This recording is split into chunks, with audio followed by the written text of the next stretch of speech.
سيدنا محمد وعلى آله وأصحابه أجمعين ومن تبعهم بإحسان ودعا بدعوتهم إلى يوم الدين وبعد. فأعوذ بالله من الشيطان الرجيم. بسم الله الرحمن الرحيم. والطيبات للطيبين والطيبون للطيبات. وقال النبي صلى الله عليه وسلم: كمل من الرجال كثير ولم يكمل من النساء إلا مريم بنت عمران وآسية امرأة فرعون وفضل عائشة على النساء كفضل الثريد على الطعام أو كما قال صلی اللہ علیہ وسلم. حضرات گرامی اور معزز خواتین اسلام، یہ اللہ تعالیٰ کا خاص فضل و کرم ہے کہ اس نے ہمیں نماز جمعہ کے لیے اپنے گھر میں حاضری کا شرف بخشا. اللہ تعالیٰ ہمیں مسجد میں جب تک رہیں ذکر و تسبیح، تلاوت اور عبادت اور نماز جمعہ اور جتنی بھی عبادتیں ہیں ان کے ثواب سے ہمیں بہرور فرمائیں، اور اس حال میں ہمیں یہاں سے اپنے گھر واپس لے جائے کہ ہمیں اللہ تعالیٰ نے ہمارے گناہوں کو معاف کر دیا ہو اور ہم سے راضی ہو گیا. حضرات، کچھ موضوعات ایسے ہوتے ہیں جو وقتی طور پر ابھر آتے ہیں. جیسے پچھلے دنوں حضرت عائشہ صدیقہ رضی اللہ عنہا کی عمر کے سلسلے میں گفتگو آئی کہ حضور اکرم صلی اللہ علیہ وسلم سے جب آپ کا نکاح ہوا اور آپ کی رخصتی ہوئی تو اس وقت آپ کی عمر کیا تھی. جب بھی اس طرح کے سوالات ہوتے ہیں تو پھر جواب بھی ہر طرف سے دیے جاتے ہیں اور پھر وہ موضوع ٹھنڈا پڑ جاتا ہے اور توجہ اس طرف سے ہٹ جاتی. ظاہر ہے کہ یہ موضوع کوئی نیا نہیں ہے. صدیوں سے اور خاص طور سے جب سے مستشرقین کا، اورینٹلسٹ جو دنیا میں ایسے لوگ جنہوں نے اسلام کو صرف اس مقصد سے سمجھنے کی کوشش کی کہ اسلام پر تنقید کریں، حقیقت میں اسلام کو سمجھنا ان کا مقصد نہیں تھا، بلکہ ان کا مقصد اسلام پر تخریبی انداز سے تنقید کرنا تھا اور پورے اسلام کے نظام کو اور یہ اسلام جس شخصیت کے ارد گرد دائر ہے اور جو اس کا محور ہے، یعنی سرور دو عالم صلی اللہ علیہ وسلم اور آپ کی پوری سیرت کو مشکوک بنا دیں اور شک کے کانٹے بھی اس طرح سے پیدا کرنا کہ انسان محسوس بھی نہ کر پائے. سر ولیم میور کا نام آتا ہے جنہوں نے لائف آف محمد لکھی تھی. اس میں انہوں نے اس قسم کے بیجا اعتراضات کیے تھے اور اس کے بعد یہ اعتراض ترقی کرتا ہوا یورپ سے ہمارے ملک میں بھی آیا اور گاہے گاہے اس موضوع پر گفتگو ہوتی رہتی. ہم انشاءاللہ بعد میں ضمناً اس موضوع پر گفتگو کریں گے، لیکن یہ ایک اچھا موقع ہوتا ہے کہ جب کسی کا تذکرہ آئے تاریخ میں تو کم از کم ہم اپنے تعلق سے جائزہ لیں کہ ہم کہاں پر کھڑے ہیں. حضرت عائشہ صدیقہ بنت الصدیق رضی اللہ عنہا کے سلسلے میں ہماری معلومات کیا ہیں؟ نکاح تو ایک واقعہ ہے، لیکن اس کے علاوہ ان کا کیا پس منظر ہے، ان کا کیا مقام و مرتبہ ہے، اسلام کو اور مسلمانوں کو انہوں نے کیا دیا ہے، خواتین کے لیے خاص طور سے ان کی زندگی میں کیا نمونہ ہے. اصل ہمیں نمونے کی تلاش میں رہنا چاہیے۔ لقد کان لکم فی رسول اللہ اسوۃ حسنہ، تمہارے لیے رسول اللہ صلی اللہ علیہ وسلم کی زندگی میں بہترین نمونہ ہے۔ حضور اکرم صلی اللہ علیہ وسلم کو خود فرمایا گیا کہ یہ انبیاء کرام ہیں جن کا تذکرہ فرمایا گیا سورہ انعام میں، فرمایا گیا اولئک الذین ھدی اللہ، اولئک الذین ھداھم اللہ فبہداہ مقتدی، کہ یہ وہ لوگ ہیں جنہیں اللہ نے ہدایت دی، جنہیں سیدھے راستے پر لگایا، آپ انہی کے راستے پر چلتے رہیے۔ واتبع ملت ابراہیم حنیفا، آپ حضرت ابراہیم کی ملت کی اتباع کرتے رہیے جو دنیا سے رخ موڑ کر صرف ایک اللہ کی طرف وہ قبلہ رو ہو گئے تھے اور اللہ کی طرف انہوں نے رخ کر لیا تھا، جسے حنیف کہتے ہیں، ہر کام اللہ کی رضا کے لیے کرنے کا جذبہ۔ عربی شاعر نے کہا ہے فَتَشَبَّهُوا إِن لَّمْ تَكُونُوا مِثْلَهُمْ إِنَّ التَّشَبُّهَ بِالْكِرَامِ فَلَاحٌ، مشابہت اختیار کرو، ان کی طرح بننے کی کوشش کرو، اگرچہ تم ان کی طرح نہیں بن سکتے، کوشش کرو ان کے جیسے لگنے کی، ان کے عمل کو زندگی میں اختیار کرنے کی، اس لیے کہ جو بزرگان دین ہیں، کرام الناس ہیں، جو بڑے لوگ گزرے ہیں، غیر معمولی لوگ گزرے ہیں، ان کی نقل کرنا بھی کامیابی کی بات ہے۔ حضرت سیدتنا عائشہ بنت الصدیق رضی اللہ عنہا ام المؤمنین انہی شخصیات میں سے ہیں جنہیں آپ مجموعی طور پہ مردوں اور عورتوں کی ایک ساتھ بھی اگر فہرست بنا لیں اور تاریخ کی منتخب شخصیات میں ان کا نام ذکر کریں، صرف عورتوں کی فہرست میں نہیں، تو بھی حضرت عائشہ صدیقہ رضی اللہ عنہا کا نام جلی حرفوں میں لکھا ہوا نظر آئے گا اور آب زر سے، سونے کے پانی سے لکھنے کے قابل۔ چونکہ حضرت عائشہ صدیقہ رضی اللہ عنہا کو اللہ تعالیٰ نے غیر معمولی فضیلت نصیب فرمائی۔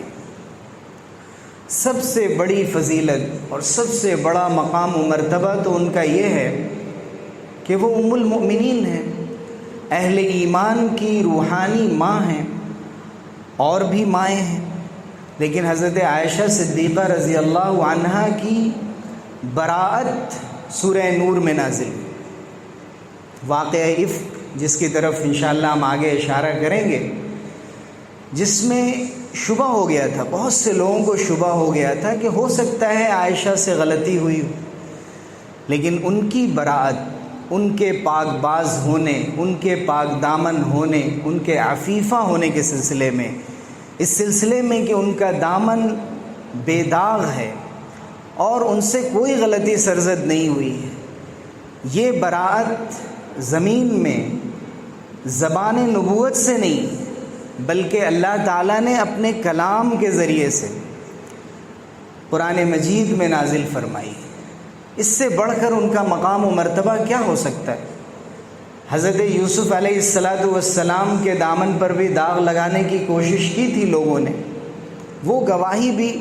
زلیخا کے گھر سے شہید شاہد من اہلیہا،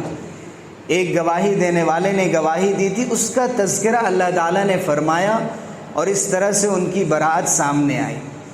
لیکن حضرت عائشہ رضی اللہ عنہا کی براءت تو راز طور پر سورہ نور میں نازل کی گئی،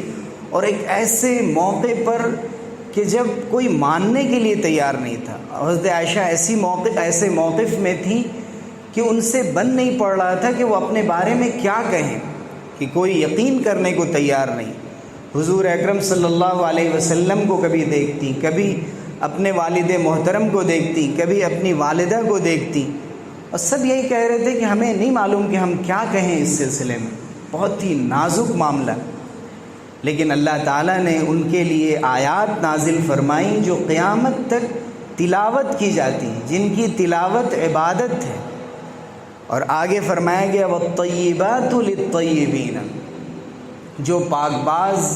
عورتیں ہیں وہ پاک باز مردوں کے لیے ہیں۔ والطیبون للطیبات، اور پاک باز مرد پاک باز عورتوں کے لیے، جن میں سر فہرست حضرت عائشہ صدیقہ رضی اللہ عنہ۔ حضور اکرم صلی اللہ علیہ وسلم سے حضرت عائشہ رضی اللہ عنہ کا تعلق یوں تو اگر ماہ و سال کے اعتبار سے دیکھا جائے تو 9 سال کے عرصے پر محیط ہے، لیکن اس سے پہلے بھی حضرت ابوبکر صدیق رضی اللہ عنہ کے خاندان سے اور آپ کے خاندان کا خاندان نبوت سے جو تعلق رہا، اور 8ویں 9ویں پشت میں جا کر حضرت عائشہ اور حضور اکرم صلی اللہ علیہ وسلم کا خاندان بھی ایک ہو جاتا ہے۔ قریش کی 2 مختلف شاخوں سے آپ کے خاندان آتے ہیں۔ حضرت عائشہ صدیقہ رضی اللہ عنہ کا نام عائشہ، ان کو کنیت دی گئی ام عبداللہ کی، چونکہ انہیں اللہ تعالیٰ نے کوئی فرزند یا کوئی صاحبزادی عنایت نہیں فرمائی تھی، تو ان کے نام سے عربوں میں یہ بہت ہی فخر کی اور عزت کی بات سمجھی جاتی تھی کہ اپنے بچوں میں سے کسی کے نام پر ابو لگا لیا جائے اگر والد کے لیے ہے، اور لگا لیا جائے اگر والدہ کے لیے ہے، اور اسے کنیت کہتے تھے۔ جیسے کسی کے بیٹے کا نام عبداللہ ہے تو وہ اپنے نام کے ساتھ ساتھ اپنی کنیت ابو عبداللہ استعمال کرے، اور اگر کسی خاتون کے بیٹے کا نام عبداللہ ہے یا حفصہ ہے تو وہ اپنے نام کے ساتھ ساتھ اپنی کنیت ام حفصہ یا ام عبداللہ استعمال کرے۔ حضرت عائشہ رضی اللہ عنہ کو اس کی فکر رہتی تھی کہ میری کنیت کیا ہو۔ حضور اکرم صلی اللہ علیہ وسلم نے حضرت اسماء جو حضرت عائشہ رضی اللہ عنہ کی بہن تھیں، ان کے بیٹے حضرت عبداللہ ابن زبیر رضی اللہ عنہ کے نام سے ان کی کنیت جوڑ دی کہ وہ تمہارے بھتیجے ہیں، بھتیجا بیٹے کے درجے میں ہے، اس لیے ام عبداللہ کہلایا کرتی تھی۔ حضرت عائشہ رضی اللہ عنہ کے اور بھی لقب ہیں۔ آپ کی پیدائش، حضور اکرم صلی اللہ علیہ وسلم کو نبوت ملے ہوئے ابھی 4 یا 5 سال ہوئے تھے، 5واں سال تھا، اس سال حضرت عائشہ رضی اللہ عنہ کی ولادت ہوئی۔ حضور اکرم صلی اللہ علیہ وسلم کی مدینے ہجرت سے پہلے تقریباً 3 سال باقی تھے ہجرت میں، جب حضرت عائشہ رضی اللہ عنہ کی عمر 6 یا 7 سال تھی، اس وقت آپ کا نکاح ہوا، اور وہ موقع تھا جب حضرت خدیجہ بنت خویلد رضی اللہ عنہا جو حضور اکرم صلی اللہ علیہ وسلم سے 15 سال بڑی تھی، اور ان کے رہتے ہوئے حضور نے کسی سے نکاح نہیں فرمایا تھا۔ 55 سال حضور اکرم صلی اللہ علیہ وسلم کی، یا 52 سال عمر ہو گئی تھی، اس وقت تک ایک ہی خاتون خانہ آپ کے نکاح میں تھی۔ ان کی وفات کے بعد حضور صلی اللہ علیہ وسلم کو یہ فکر تھی کہ کس سے نکاح کیا جائے۔ حضرت خولہ آپ صلی اللہ علیہ وسلم کے پاس رشتہ لے کر آئیں، اور انہوں نے حضرت سودا بنت زمعہ رضی اللہ عنہ کا بھی رشتہ لایا، جو حضور صلی اللہ علیہ وسلم کی عمر میں برابر تھی، اور حضرت عائشہ رضی اللہ عنہ کا بھی رشتہ لایا، جو ظاہر ہے کہ عمر میں بہت چھوٹی تھی۔ حضور اکرم صلی اللہ علیہ وسلم نے حضرت سودا سے بھی نکاح کیا۔ حضرت عائشہ صدیقہ رضی اللہ عنہ کے بارے میں جب حضرت ابوبکر صدیق رضی اللہ عنہ کو معلوم ہوا تو ان کو یہ فکر ہوئی کہ میں تو آپ کا منہ بولا بھائی ہوں، تو حضور صلی اللہ علیہ وسلم نے فرمایا کہ انت اخی فی الاسلام، تم اسلامی اعتبار سے میرے بھائی ہو۔ گویا حضرت عائشہ کے نکاح سے اس رسم کو بھی توڑ دیا گیا کہ منہ بولے بھائی کی بیٹی سے نکاح نہیں ہو سکتا۔ جاہلیت میں اس کو معیوب سمجھا جاتا تھا، حضور اکرم صلی اللہ علیہ وسلم نے اس نکاح کے ذریعے سے اس کو ختم فرما دیا۔ حضرت عائشہ صدیقہ رضی اللہ عنہ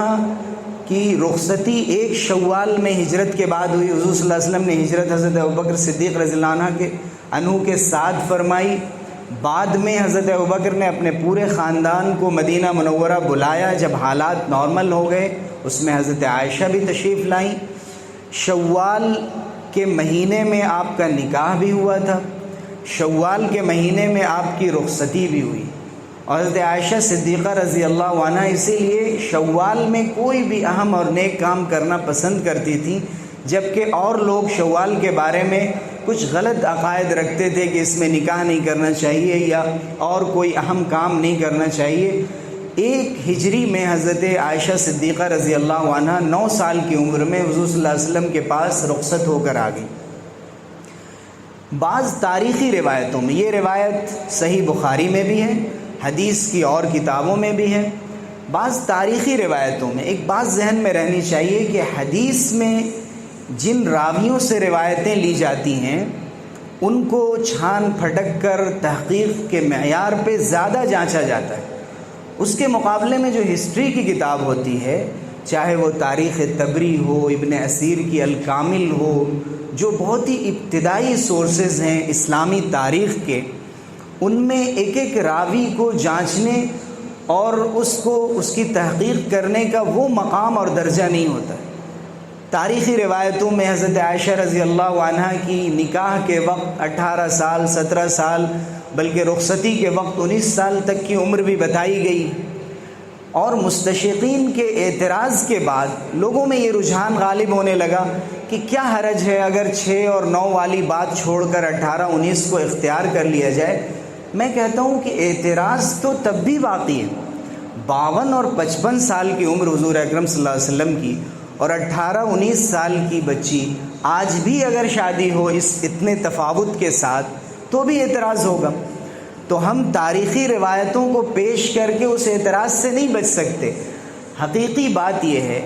کہ ہمارا ایمان کیا ہے، ہمارے عقائد کیا ہے، کیا ان باتوں کو صرف ہم عقلی اعتبار سے سوچنے کے عادی، یا کچھ ایمان اور عقیدے کا بھی کوئی تقاضا ہوتا ہے؟ کسی کا مقام و مرتبہ کہیں اس سے بلند بھی ہوتا ہے کہ اس کے بارے میں ایک ایک چھوٹے چھوٹے جزئیے کی تلاش ویسے نہ کی جائے جیسے عام انسانوں کے بارے میں کی جاتی ہے۔ حضرت عائشہ صدیقہ رضی اللہ عنہ کو تو حضرت جبرائیل امین نے حضور صلی اللہ علیہ وسلم کے پاس ریشمی کپڑے میں خواب میں پیش کیا۔ بخاری کی روایت ہے، بار بار جب اس کپڑے کو کھولتے تھے تو حضرت عائشہ نظر آتی تھی۔ تو حضرت عائشہ سے حضور صلی اللہ علیہ وسلم کا جو نکاح تھا وہ اشارے غیبی کی بنیاد پر تھا، اللہ تعالیٰ کی طرف سے خاص اشارے اور گویا ایک طرح کا حکم تھا اس کی بنیاد پر، اور ایک ایسی خاتون کو نبوت کے گھرانے میں تیار کیا گیا تھا اور ان کو بچپن سے حضور صلی اللہ علیہ وسلم کے ساتھ جوڑ دیا گیا تھا، جو باہر کے اثرات سے پاک، یعنی جن کی بچپن کی تربیت بھی حضور صلی اللہ علیہ وسلم کی یعنی نبی کی تربیت میں ہوئی ہو، ان کے سائے میں ہوئی ہو، اور ان کی عمر کا بعد کا حصہ بھی حضور اکرم صلی اللہ علیہ وسلم کے اور نبی کے ساتھ گزرے۔ یہ اللہ تعالیٰ کا انتظام تھا۔ حضرت عائشہ صدیقہ رضی اللہ عنہ جسمانی طور پر بھی، جیسے اس زمانے میں اور بھی نکاح ہوئے ہیں اس عمر میں، وہ جسمانی طور پہ بھی فٹ تھی، اور اسی طرح سے ذہنی طور پہ جو کمال اور ذہانت اور سمجھ اور شرافت، اس کا تو کوئی جواب ہی نہیں۔ آپ سوچئے کہ 8 سال کی عمر ہجرت کے وقت، ہجرت کے بارے میں جتنی تفصیلات حضرت عائشہ صدیقہ رضی اللہ عنہ سے منقول ہیں کسی اور سے نہیں۔ آپ کس کس چیز پر اعتراض کریں گے؟ اگر اعتراض کریں تو اسلام کی جو تقریباً 25-30% جو علوم ہیں اور اسلام میں جو معلومات اور تعلیمات اور ہدایات دی گئی ہیں وہ حضرت عائشہ صدیقہ رضی اللہ عنہ کے ذریعے سے آئی ہیں، اور حضور کی وفات کے وقت وہ 18-19 سال کی ہیں۔ اگر آپ 18-19 سال کی روایت کو نکاح کے لیے بھی مان لیں تو 27-28 سے زیادہ حضور کی زندگی میں ان کی عمر نہیں ہوئی۔ اس عمر کے مقابلے میں دیکھا جائے تو بہت سے سینئر صحابہ موجود تھے، لیکن حضور اکرم صلی اللہ علیہ وسلم حضرت عائشہ صدیقہ رضی اللہ عنہ کو بہت اہمیت دیتے تھے، گویا غیر معمولی ذہانت۔ آج بھی کہا جاتا ہے کہ بعض جو غیر معمولی لوگ تاریخ میں ہوتے ہیں، بچپن سے ان کی پیشانی پر ایک چمک ہوتی ہے، اقبال مندی کے آثار ہوتے ہیں، اور پریکاشیس، ان کو پہلے سے ایک طرح کی ان کے اندر پختگی جلدی پیدا ہوتی ہے۔ تاریخ کے بہت سے لوگوں کے بارے میں یہ بات مانی گئی ہے، لیکن جب اعتراض برائے اعتراض ہوتا ہے تو پھر انسان کسی بھی بات کو ماننے کو تیار نہیں ہوتا۔ حضرت عائشہ صدیقہ رضی اللہ عنہ نے حضور اکرم صلی اللہ علیہ وسلم سے تقریباً 2210 حدیثیں روایت کی۔ اتنی روایتیں عام صحابہ نے بھی نہیں کی ہیں۔ حضرت ابو ہریرہ رضی اللہ عنہ، حضرت ابن عباس، حضرت ابن عمر، حضرت جابر، حضرت انس اور حضرت ابو سعید خدری رضی اللہ عنہ مجمعین، یہ صرف 6 صحابہ ہیں جو حضرت عائشہ سے آگے ہیں روایتوں کی تعداد میں، 7ویں نمبر پر، اور بعض لوگوں نے 6ٹھے نمبر پر حضرت عائشہ رضی اللہ عنہا کو رکھا، چونکہ چلتے پھرتے اٹھتے بیٹھتے رات گزر رہی ہے، ظاہر ہے کہ وہ مسائل جو خواتین کے مسائل ہیں، وہ مسائل جو رات کی تاریکی میں پیش آئے، وہ مسائل جو پرائیویٹ زندگی میں پیش آئے، نبی کا اسوہ اس سلسلے میں کیا تھا، یہ حضرت عائشہ ہی بتاتی ہیں۔ اور حضور صلی اللہ علیہ وسلم کا انتخاب حضرت جبرائیل علیہ السلام کے ذریعے سے حضور سے ان کو منتخب اسی لیے کرایا گیا، ذہین فتین خاتون، ایک بات جو دیکھ لی، ایک بار اسے یاد کر لیا، محفوظ کر لیا۔ 350 کے قریب صحابہ میں صرف ان کے شاگرد ہیں اور زیادہ تر مرد حضرات ہیں، ان سے نیچے اگر ازواج مطہرات میں کسی نے روایت کی ہے تو صرف حضرت ام سلمہ رضی اللہ عنہا ہیں، اور ان کی روایت بھی صرف 300-350 کی تعداد کو پہنچتی ہے، اور انہوں نے 2210 روایتیں کی ہیں۔ موسوعۃ فقہ عائشہ ڈاکٹر رواس قلاجی کی کتاب ہے، تقریباً 800 صفحے کی کتاب ہے، جس میں حضرت عائشہ کی فقہ اور ان کے فتاوے کو جمع کیا گیا ہے۔ تاریخ انسانی میں حضرت عائشہ رضی اللہ عنہا سے زیادہ ذہین خاتون کم گزری ہوں، جن کی ہسٹری پہ نظر تھی، طب کے بارے میں ان کی اچھی معلومات تھی۔ اس زمانے میں جو بھی میڈیکل سائنس رہا ہو، حضور صلی اللہ علیہ وسلم کے پاس اطباء ڈاکٹرز آتے رہتے تھے، خاص طور سے مرض الوفات میں۔ حضرت عائشہ دواؤں کے طریقے یاد کر لیتی تھی اور طب میں بھی لوگوں کی رہنمائی کرتی تھی۔ لٹریچر میں، شاعری میں حضرت عائشہ کو ایک مقام حاصل تھا۔ آپ کو معلوم ہے کہ بہت کم پڑھے لکھے لوگ ہوتے تھے، قریش میں بھی جب اسلام آیا ہے تو 17-18 لوگ پڑھے لکھے تھے، بدر میں جب فتح ہوئی ہے تو لکھنا پڑھنا بہت کم لوگ جانتے تھے۔ بدر کے قیدیوں کا فدیہ رکھا گیا تھا کہ وہ 10 مسلمانوں کو لکھنا پڑھنا سکھائیں۔ ان میں ابتدائی زمانے میں ہم دیکھتے ہیں تو صرف شفا بنت عبداللہ عدویہ وہ ایک خاتون نظر آتی ہیں جن کو لکھنا پڑھنا آتا تھا۔ حضرت عائشہ صدیقہ رضی اللہ عنہا نے کمال حاصل کیا، فضل حاصل کیا، یہاں تک کہ حضور صلی اللہ علیہ وسلم نے فرمایا کہ مردوں میں کمال کے درجے کو تو بہت لوگ پہنچے، لیکن عورتوں میں یا تو مریم بنت عمران پہنچی، حضرت عیسیٰ علیہ السلام کی والدہ محترمہ، یا آسیہ امرأت فرعون کی بیوی آسیہ کمال کے درجے کو پہنچی۔ اور پھر حضور نے فرمایا کہ عائشہ کو عورتوں پر ایسے ہی فضیلت ہے کہ فضل السرید علی الطعام، کہ جیسے کہ سرید کو کھانے پر فضیلت ہوتی۔ عربوں میں یہ بہت ہی محبوب غذا سمجھی جاتی تھی، حضور صلی اللہ علیہ وسلم نے اس سے مثال دے کر بتایا۔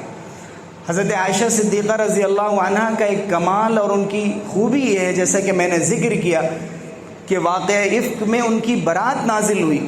جس وقت وہ حضرت مستح، حضرت حسان، حضرت حمنہ،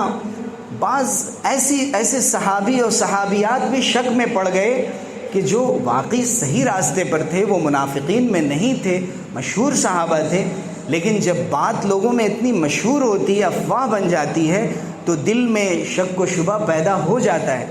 جب ان لوگوں کے دل میں ان کا دل صاف تھا، حضرت حسان نے پھر حضرت عائشہ کی منقبت میں اور ان کی شان میں اشعار کہے، لیکن اس وقت دل کے اندر شک و شبہ پیدا ہو گیا تھا۔ ان کے بارے میں اللہ تعالیٰ نے برات نازل فرمائی، اور عبداللہ ابن ابی بن سلول جس نے اس بات کو ہوا دی تھی، فرمایا والذی تولی کبرہ لہ عذاب عظیم، کہ جس نے بھی اس کاروائی کو کیا اور اس غلط بات کا مورچہ سنبھالا، اس کے لیے سخت اور بڑا عذاب ہے۔ اللہ تعالیٰ نے حضرت عائشہ صدیقہ رضی اللہ عنہا روتی تھیں، 30 دن گزر چکے تھے، کبھی حضور کو دیکھتی، حضور فرماتے کہ دیکھو انسان ہو، اگر غلطی ہو گئی ہے تو توبہ کر لو، اور اگر نہیں ہوئی ہے تو اللہ تعالیٰ برات نازل فرما دیں گے۔ حضرت عائشہ فرماتی کہ میرے آنسو خشک ہو گئے کہ کہ جب حضور کے دل میں ایسی بات پیدا ہو رہی ہے، اور حضور انصاف کے خلاف بات نہیں کہہ سکتے تھے، نبی تھے، جب تک اللہ کی طرف سے وضاحت نہ ہو آپ فیصلہ کن بات نہیں سنا سکتے تھے۔ انہوں نے اپنے والد حضرت ابوبکر کی طرف دیکھا، والدہ ام رومان کی طرف دیکھا، دونوں کہہ رہی ہیں واللہ ما ادری ماذا اقول، میں کیا کہوں مجھے سمجھ میں نہیں آ رہا ہے۔ اس وقت اللہ کی طرف سے وحی نازل ہوئی اور حضرت عائشہ صدیقہ رضی اللہ عنہ کی برات نازل ہوئی۔ ام رومان نے کہا بیٹی اٹھو اللہ کے نبی کا شکریہ ادا کرو۔ انہوں نے کہا میں آج کسی کا شکریہ ادا نہیں کروں گی، میں صرف اپنے رب کا شکریہ ادا کروں گی کہ جس نے میری برات قرآن مجید میں نازل کی اور قیامت تک کے لیے مجھے پاک دامن قرار دے دیا۔ حضرت عائشہ صدیقہ رضی اللہ عنہ واحد صحابیہ ہیں جو کنواری حضور صلی اللہ علیہ وسلم کی زوجیت میں آئیں۔ حضرت عائشہ صدیقہ رضی اللہ عنہ واحد صحابیہ ہیں کہ جب حضور صلی اللہ علیہ وسلم ان کے ساتھ لحاف میں ہوتے اور وہی نازل ہو رہی ہوتی۔ حضرت عائشہ صدیقہ رضی اللہ عنہ کی گود میں آپ کے پہلو میں مابین سحری و نحری حضور اکرم صلی اللہ علیہ وسلم کی وفات ہوئی۔ آخری مرتبہ مسواک چبا کر حضور کو انہوں نے دیا۔ آپ کا لعاب دہن حضور اکرم صلی اللہ علیہ وسلم کے منہ میں آخری چیز تھی جو گئی۔ حضرت عائشہ صدیقہ رضی اللہ عنہ کے مقام و مرتبے کو بیان کرنے کے لیے پورا دفتر چاہیے۔ میں مشورہ دوں گا کہ علامہ سید سلیمان ندوی رحمۃ اللہ علیہ نے بہت ہی اہم کتاب اس سلسلے میں لکھی، سیرت عائشہ رضی اللہ عنہ، جو موجود ہے مارکیٹ میں آسانی سے مل جاتی ہے اور بہت ضخیم کتاب نہیں ہے۔ کوشش کرنی چاہیے کہ اس کتاب کا مکمل مطالعہ کریں۔ حضرت عائشہ اور دوسری صحابیات کے سلسلے میں جو غلط فہمیاں پھیلائی جاتی ہیں ان کو سمجھنے میں مدد ملے گی، چونکہ سفینہ چاہیے اس بحر بے گراں کے لیے۔ یہ ممکن نہیں ہے کہ تھوڑے سے وقت میں ہم ان کے علم کا، مقام و مرتبے کا، فضل کا، ان کی عزت کا، ان کو جو اللہ نے مقام دیا، ان کو جو ذہانت دی، اور جو 67 سال کی عمر میں جو انہوں نے خدمت کی، تقریباً حضور کی وفات کے بعد بھی 47-48 سال تک جو صحابہ کی تربیت کی، میری زبان اس سے قاصر ہے کہ ام المؤمنین سیدہ مخدومہ جہاں حضرت عائشہ صدیقہ بنت الصدیق رضی اللہ عنہ کے سلسلے میں ان کا حق کیا ادا کر سکوں، میں ان کے سلسلے میں کوئی مناسب اور مکمل بات کہنے کی کوشش کر سکوں۔ اللہ رب العزت ہمیں توفیق عنایت نصیب فرمائے کہ ہم اپنے صحابہ اور صحابیات کی زندگی کو سمجھیں، خود سمجھیں، تاکہ دوسروں کو اور دنیا کو سمجھا سکیں، اور ہماری خواتین اپنی زندگی میں اسوہ بنائیں۔ تذکار صحابیات اور تذکرہ صحابیات، اسوہ صحابیات، اس طرح کی کتابوں کا مطالعہ اور گھر میں اجتماعی طور پہ تعلیم کا نظم کریں، تاکہ ہم پہلے واقف ہو سکیں، ہمارے اندر اعتماد پیدا ہو سکے کہ ہم دوسروں تک ان معلومات کو پہنچا سکیں اور صحیح طور پر ان کا تعارف کرا سکیں۔ آمین وآخر دعوانا الحمد للہ رب العالمین۔